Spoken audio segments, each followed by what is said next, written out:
to another episode of Hessy Maven Gaming. This month of August, I'm going to be switching it up a little bit. So instead of talking about true crime while I play video games, I'm actually going to be just covering some fun facts that maybe you've never heard of. Maybe you've heard of them, but you don't have all the details or something like that. So this week, we're going to be talking all about fun facts about toys. So speaking of which, actually, this Tuesday's episode of Hessy and Maven, the podcast, is also about our top 5 favorite toys from when we were kids, when Raven and I were little. So you're talking about toys from the 90s and maybe like the early 2000s. So definitely follow along as we talk all about that. And then Wednesday, the video version is coming out. So definitely a lot to talk about. It's going to be pretty nostalgic. That being said, I am playing currently, goodness gracious, we're getting right into it. I'm going to be playing Ratchet Clank Rift Apart. So if you've never played the Ratchet Clank games, I highly recommend them. They're so much fun. And this is like, I suppose, the latest game in the series, so to speak. What's going on here?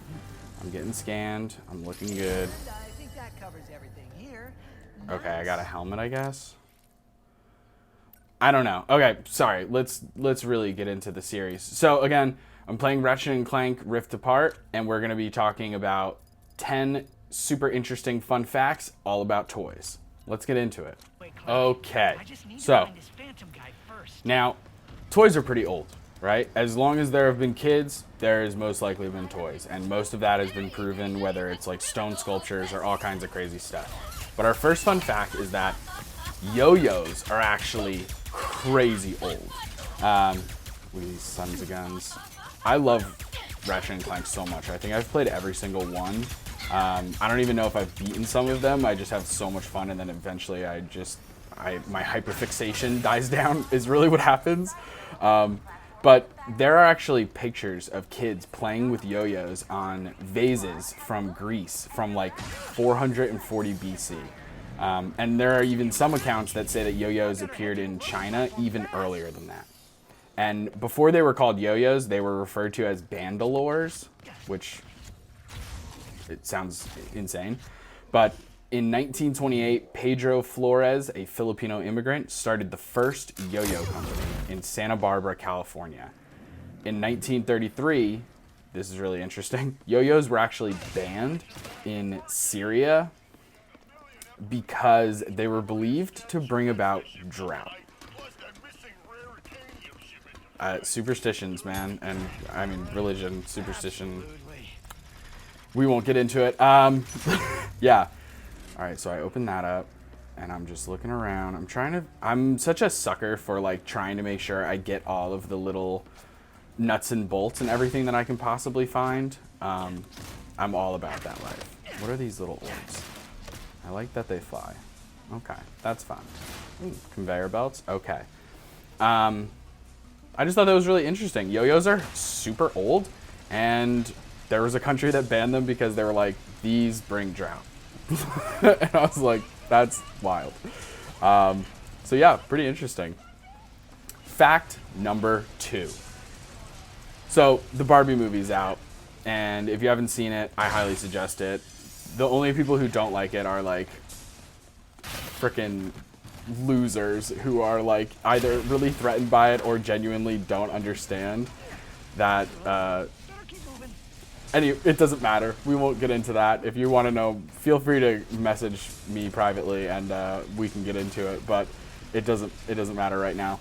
It's an amazing movie. I highly recommend it to everyone. Margot Robbie, and I cannot figure out how to get up to that platform. I know I have to get up to that platform, but I cannot seem to do it. Okay. Brain farting here. But anyway, Ryan Gosling was amazing. Margot Robbie, both amazing. Incredible. So Barbie was created by Ruth Handler, and it was debuted in New York in March 9th, 1959. Now, her full name, which was named after Ruth's daughter, Barbie's full name, Barbie's full name is Barbara Millicent Rogers. A lot of people maybe have heard of that fun fact before. They know that maybe it's named after her daughter or whatever. But did you know that Ken is named after Ruth's son, Kenneth? Look at these little sons of guns. Get these guys. Okay.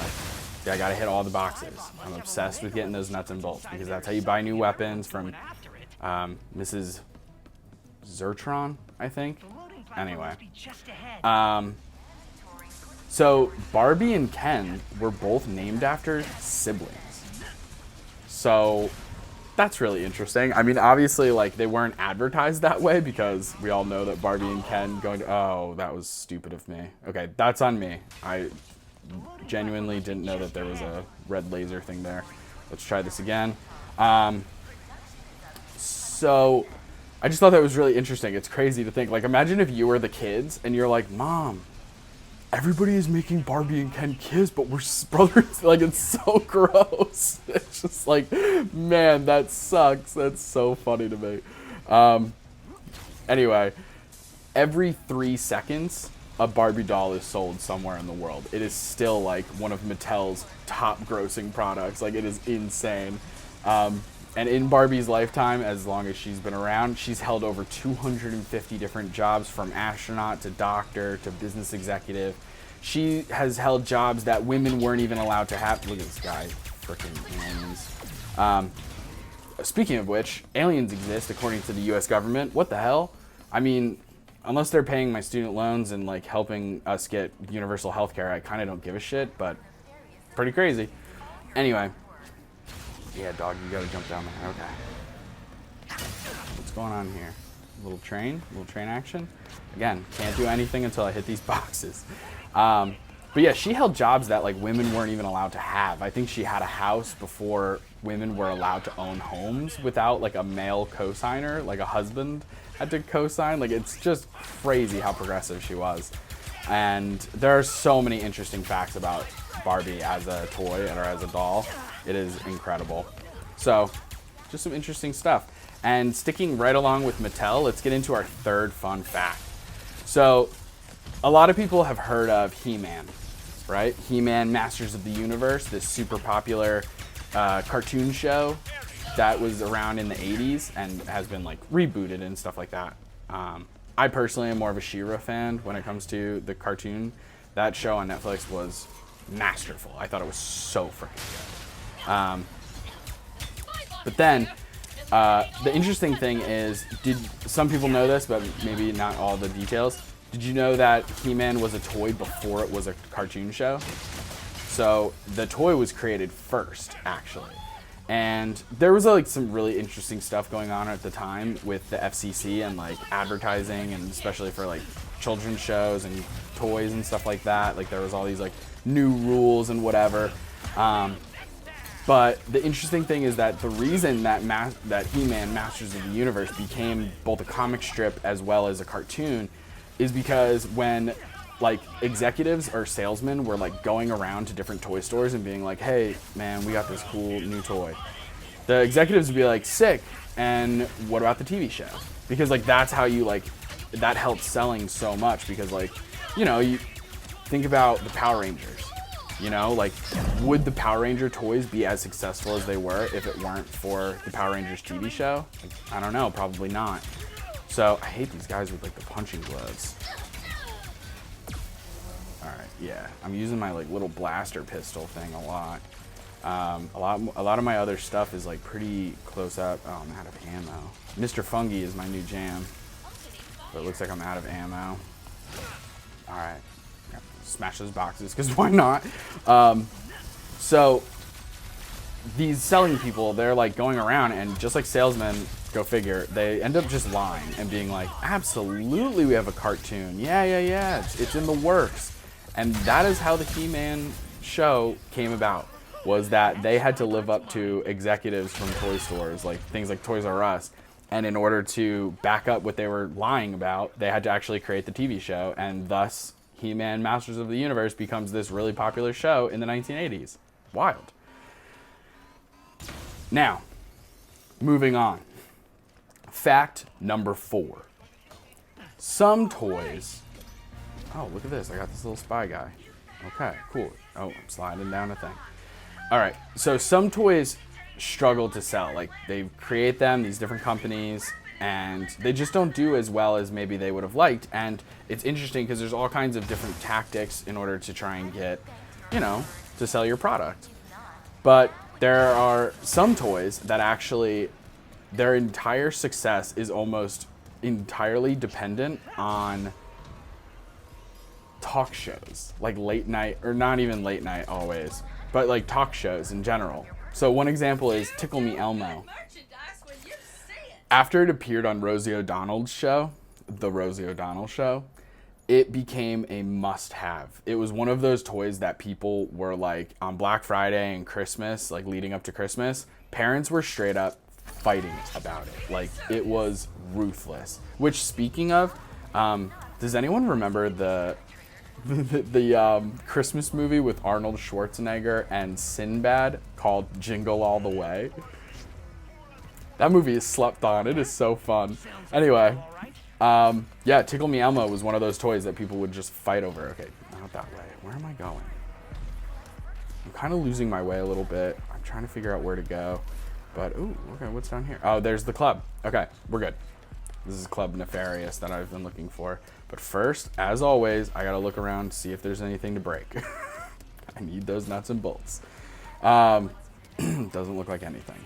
Probably should just go inside. Okay. It looks like it's gonna do a little cutscene. So let's come. Oh, I'll do the next other part. Another example of talk show hosts blowing up a product and making it amazingly successful would be actually Twister. We're all familiar with the Twister game, you know, like it's pretty much a tarp with a bunch of colors, and you spin a wheel and it's like right hand red, and you put your, you know, whatever. That game was failing. It was not doing well. And that is until it showed up on The Tonight Show with Johnny Carson, and he played it with Eva Gabor. Pretty sexy. Now, if you don't know who Eva Gabor is, all I have to say is that she plays the Duchess in Aristocats. You know, like the mom cat. So that's everything you need to know. Anyway, let's get into our next fact right after this cutscene. Okay? All right, we're back. So, fact number 5. So there's this company called Kootal. Kootal? It doesn't. That sounds crazy. Let's go with Kootal. Kootal specializes in, very specifically, wallpaper cleaner. Now, this is a type of putty that you would put onto your wallpaper, or like rub it on, and it would get soot off, because during this time, everybody's using like coal to heat their homes and stuff like that. And then eventually people start switching, like in the 1950s, people are switching to gas and electricity because, you know, technology dictates that we should probably advance as a society and maybe stop using things like coal because it's old and who the hell fucking cares about it. But anyway, that's my own beef. We'll get into that another time. Probably not. Anyway, Joseph McVicker, this dude McVicker is a wild last name. He starts getting into like trying to figure out what to do. He's struggling. He's like, our whole company is based on wallpaper cleaning, and like no one's gonna need that anymore. Like, what do we do? So, luckily, his sister-in-law, Kay Zufall, a nursery school teacher, she suggests, like, wait a minute, like, let's just let kids play with it. Like, it was already non-toxic, and it was like fine for kids to play with, and for it to touch your hands and all this different kind of stuff. Let's just let kids play with it. And then she suggests its new name, Play-Doh. And that's how Play-Doh got invented, guys. It was already around, and it was a wallpaper cleaner. Isn't that crazy? Wild. Now, number 6 is a pretty interesting one. I was certainly surprised by this one. In the 50s, the hula hoop becomes all the rage in the United States, right? But it doesn't catch on in other parts of the world. In fact, it actually like gets this weird, like really negative, I don't know, press or like connotation or something like that. Like, people are just not about it. For example, in the UK, doctors are talking about how the hula hoop is responsible for a huge rise in neck and back injuries. I don't know who's hula hooping with their neck unless you're a professional. That's crazy to me. I've never hula around my neck. I can barely hula hoop as it is. I understand like the physics of it, but I can't. Anyway, in Indonesia, it was actually banned for promoting immoral behavior. And the Soviet Union said that it was a symbol of the emptiness of American culture. I guess because it's just a hoop, just a circle with nothing in the middle. I don't know. Thanks. I mean, I guess we can try and see how the Soviet Union... Oh, that's right. They don't exist anymore. Okay, cool. Moving on. Hey! Number 7. Oh, sick. Got a cool glove. And it gives me the... Oh, shit, I can phase through stuff. All right, well, that's dope. Let me look around for more boxes to break first before I do anything. Oh, that's sick. Okay, cool. All right, moving on. Number 7. So, Silly String is this crazy little invention that was actually invented by a guy who was an inventor and a chemist. So they worked together, and their goal wasn't necessarily to make a toy. It was to invent a product that if you were like out and somebody sprained a leg or broke their arm or something like that, you could spray this product on them and it would form a like a cast immediately. And it actually worked. But while they were doing the testing, one of them was like, honestly, let's just make this into a toy because this is pretty fun. And it shoots really far. Oh, that was dumb. Okay. You gotta, yeah, pay, okay. This is what happens when you're trying to talk and play a game at the same time and remember all these facts. Anyway, so they were like, let's just make it into a toy. And that's how Silly String came about. It was originally invented for medical use and then becomes a toy because it's fun and it shoots pretty far. So now this other part I thought was pretty interesting that I didn't know. The military actually uses Silly String to reveal tripwires and stuff like that. Isn't that bananas? So like, because it can spray over a pretty big distance and it's light enough not to set off the tripwire, they'll, if they are in like a dark room or something like that, or they're, you know, going from house to house or whatever, they'll spray it and it will get caught on tripwire, but it won't set it off. So I thought that was genius. That's so crazy. Fact number 8. So we know that Theodore Roosevelt, the president with the mustache and the glasses, we know that his nickname was Teddy. That's not that fun of a fact. We just know that. And on a hunting trip, they were hunting for bears, and he was having no luck. He could not get a bear. So one of his friends who's on the trip, like, gets a bear, and like, I think he ended up like tying it up or something like that, and was like, "Hey, Teddy, come over here. I got this bear for you. You can shoot it and kill it and whatever, and then you'll be able to say that you killed a bear." And Teddy Roosevelt was like, "That's lame as hell. I'm not doing that because that's unsportsmanlike." And I respect the hell out of that, because the idea that hunters need like these insane guns like AR-15s and stuff like that, when there are like bow hunters out there that are like hitting deer from X amount of yards out. I don't know anything about hunting. I couldn't do it. No, thank you. But anyway, so he like spared this bear's life because he thought it was unsportsmanlike to kill it when it was in this compromised state. And so then when this artist is coming up with this new plush toy that's in the shape of a bear, obviously, the name was pretty basic. They decided to name it Teddy after the president and after this like story that spread. The interesting thing, so some people know that already. When you ask somebody, hey, why is it called a teddy bear? They'll say, oh, it was named after Theodore Roosevelt. A lot of people know that. But did you know that something pretty similar happened to William Howard Taft and a possum? Yeah, apparently he was served a possum for dinner or something like that, and it was alive, and he was like, I can't eat this. This is crazy. And it was like went into the newspapers. It was like public knowledge. But he was like, and he called it, because his name's William, right? They called it Billy Possum, but that never caught on.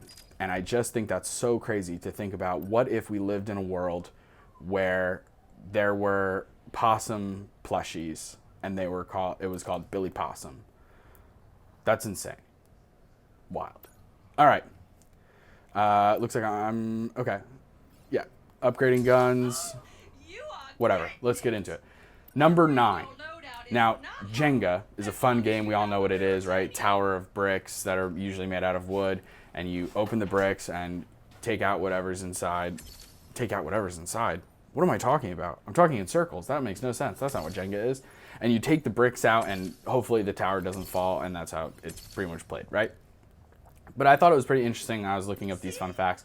Jenga was invented in 1983, so it's not that old, which is interesting, by Leslie Scott, a woman who was like born in Africa in like, I believe, Tanzania. I don't even think it was called Tanzania at the time. But she was born in Tanzania. She went to school and university around places like Ghana and West Africa and stuff like that, and then eventually in London. And she invents this game, and it was something that she kind of played with her family and stuff like that, but then she ends up like making it into a product that she can mass produce and everything and sell and patent and everything. And her first language was Swahili. So the interesting thing is Jenga in Swahili means to build, which I thought that was really cool. And it's not exactly translation. It's like Jenga is like from a word in Swahili, so like she changed it slightly, I guess, for marketability, but it's pretty close, and that's crazy, I thought. Also, when I was looking this up, did you know that in Jenga, it's like official rules that you're only supposed to use one hand at a time? So like you can't like push a block in with one and pull it out with the other. Like it's one hand at a time. Like if you start with your right hand, you can stop using your right hand and use your left hand after that, but you can't use both hands at the same time. I thought that was so interesting, and I did not know that that was a thing. Wild. Now, fact number 10. Frisbees get their name from a baking company.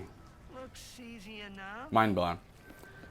In the 50s, college students in Massachusetts were tossing around empty pie tins from the Frisbee Pie Company. And that's how the name got there, because like you would get a pie, eat the pie, and then you have this empty pie tin, and then it like obviously it had embossed on the tin itself like the word Frisbee, and that's how it caught on. And so they were also called like, because it wasn't like the first time people were throwing like cake pans and like different things like that, so it wasn't the first time that it was ever used or anything like that, but it was just, that's where the name comes from. That's why we call them Frisbees. But before that, they were called weird things like flying saucers, Pluto platters, and this is because at the time there was a craze about UFOs and stuff like that, so you see it a lot in like marketing and different pop culture things at the time. But pretty wild. And then Frisbees, they were doing pretty well in terms of selling them and stuff like that, but then they really started to pop off when one of the like manufacturers or like people on the board or whoever the hell, they start marketing it as not just a toy, but also as like a sports thing, like trying to invent different sports that Frisbees could be used in, or making it this like athletic product kind of thing as opposed to just a toy for children, and it explodes. And now we have things like, oh, there's my dog. Ignore that. Now okay, she's going. She's really going for it. Just give me a second here. I'm gonna focus on the game. Yeah, I love a good shotgun in a game, especially when it shoots like orange light. Okay, here we are, jumping down. Get that guy right in the face. I love it. It's always, it's you know, it's a risk reward thing when you have different kinds of guns, you know, like a shotgun, it's not gonna have as much range, but look at this, with the spray and everything, you can hit more creatures all at once, and it does a ton more damage. But the blaster pistol is always a good thing to fall back on, especially when you have weak enemies like this, you just take one or two blasts to hurt. Okay, sounds like my dog is done barking at probably like a leaf outside or something. It's so frustrating. JoJo is the worst. But yeah, now we have things like Ultimate Frisbee and Frisbee Golf, and there's a thing even called Freestyle Disc or Freestyle Frisbee or something like that. And it's just like, I mean, have you ever seen those videos of like people doing the pizza tossing where they're like going crazy with pizza and they're like flipping it around and doing all kinds of wild things with it? It's literally that, but with a frisbee. It is nuts. I cannot believe it. But anyway, those are 10 fun facts about toys. Now, feel free to comment below, message. Do you like these fun facts? Are these fun facts? Which ones have you heard of before? Which ones haven't you heard of? Did I miss any that you think are super fun? And put them down below. Let's talk about them. Also, what game should I play next? If you have any recommendations, keep in mind, I don't have any PC gaming. So trust me, if it were up to me, I'd be playing Baldur's Gate only and always, forever and ever. I'd be playing so much Baldur's Gate because I love D&D and I've never played Baldur's Gate. And I want to play it so flippin' bad, but I don't have it. So it doesn't come out until freaking September, gang. It's so annoying. But anyway, yeah, let me know down in the comments what game I should play next, if there's any fun facts that I missed. I know that this week, like I said, Hessy and Maven, the podcast, and the vodcast, I think is what you call a video podcast, which I hate that word, so I never say it. The video version is going to be on YouTube. Those come out every week, Tuesday and Wednesday, respectively. And then Mondays, I try and come out with a new Hessy and Maven Gaming episode. And Hessy and Maven Gaming is a lot of fun because I get to talk about fun facts while I play video games. And this guy looks big and scary. I don't like that. So I'm going to throw a bunch of fungi guys to do some damage for me so that I can... Oh my god, he got so close. He has a laser beam. I'm going to try and get far away from him. But yes, so next time we'll play another video game and we'll do more fun facts about a different topic. So thank you so much for tuning into this week's episode of Hessy and Maven Gaming. Tune in next week where I talk about something else. Bye.